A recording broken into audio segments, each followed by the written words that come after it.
Hello everyone! This time, magluluto po tayo ng ginataang papaya at kung paanong ito ay hindi magtutubig at hindi malalasa. So, unang-una, nilalamas muna natin siya syempre sa asin. Lamasing mabuti hanggang sa medyo mabugbog ito. Nilalamas natin muna sa asin ang papaya. After nagayatin syempre, ayan po ang aking ginagawa. After this, ilalagay po natin siya sa isang malinis na lalagyan. Sasalin muna natin as much as possible yung strainer para kung may katas man ay mapatuyuan muli ang papaya. Ayan, ngayon ay kuha tayo ng strainer at sasalin natin ang pinigang papaya sa asin o nilamas sa papaya sa asin. Salin mo na ito sa isang strainer para kung sakaling medyo may katas pa ay mabawas-bawasan nang madali natin po siyang maibusa o mapatuyuan pa sa kawali maya-maya. This time, ito na po at sinasalin ko na sa kawali. Kabig na. So, lumalabas na yung katas. Natural. Next to this, ito naman. Pero, itatabi natin yan. Para na siya yun.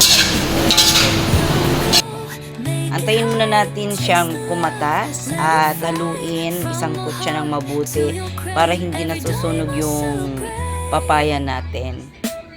So, we need to stir the papaya.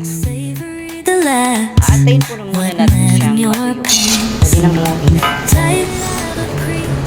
And then, okay, ayan po ang pangalawang katas ng niyog. Hindi po ako naggigisa. Dire-diretso na po yan after nating mabusa ng papaya. So, we have here the onions, garlic, and green pepper. Talagay na natin. Ay, sorry naman. I have no videographer, kaya ganyan. Okay. So, sabay-sabay po yan. Then, syempre, alam ng konting alamang na bagoong. Yung at saka yung pork. Pork na konti. Yung kakanggata, maya-maya ko na rin po ilalagay.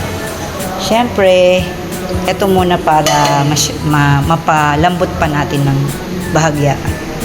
So, sindihan na natin. And, syempre, pagka nagugulay po tayo ng gata, kailangan ay hinahalo. Hayaan muna natin kumulo itong pangalawang katas ng niyog. Then, later on, I'm gonna add yung pinaka-kakang gata. Pag lutong-luto na yung gata, ilalagay ko na yung papaya.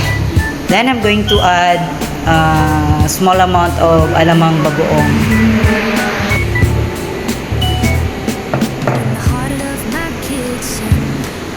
And konti lang ilalagay ko, baka umalat naman siya. Yes, that's how I cook ginataang papaya. So, sa una, kailangan ay malakas ang apoy.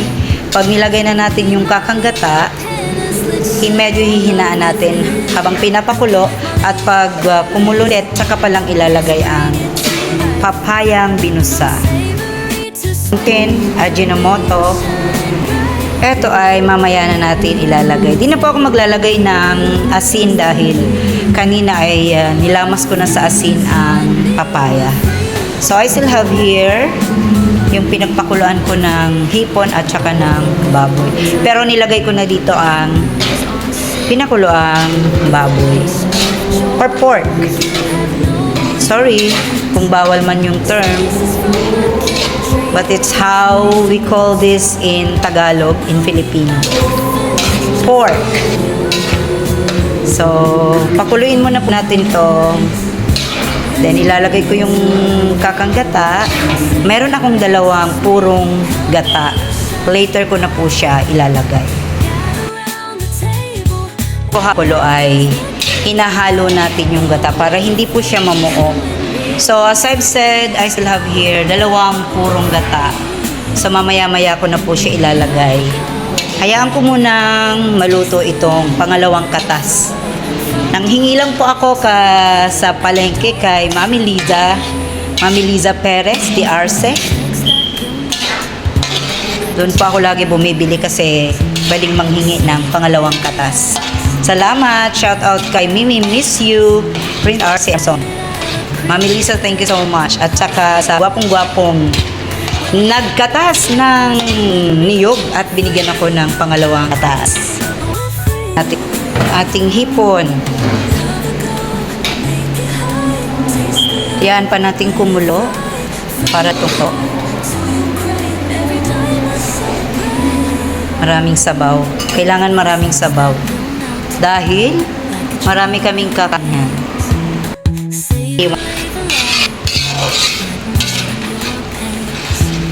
Dahil kumukulo na siya, lalagay ng papaya. Yan, ati siya maluto siya. Di na yan magtutubig kasi natanggal na yung katas ng papaya kanina. Kaya hindi po siya lalabnaw. Ayan, di ko yung ginigisa. Ayan na po. Nalagay ko na yung dalawang kakanggata. So, pinapalambot na lang po natin ang papaya. O, tikman mo na, sir. Pag na po, luto na ang ating ginataang papaya. Thank you for watching. Sa mga hindi alam kung paanong hindi malasak ang papayang may gata, eto na po yon. Keep on watching. Thank you so much.